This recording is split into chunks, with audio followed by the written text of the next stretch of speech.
బుగ్గ మీద వెచ్చని సిగ్గు వచ్చినప్పుడు దానిని అడుగు ఎర్రదనం అంటే చెబుతుంది పెదవి కొమ్మ పూసిన పువ్వు అందమైన నీ చిరునవ్వు తెల్ల రంగు అట్టా ఉంటుంది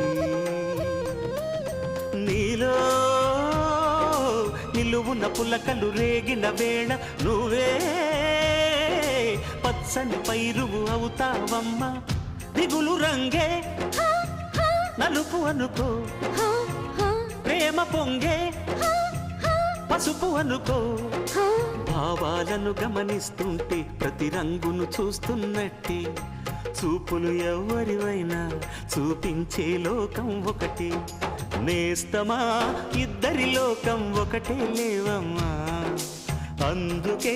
నా కన్నులతో లోకం చూడమ్మా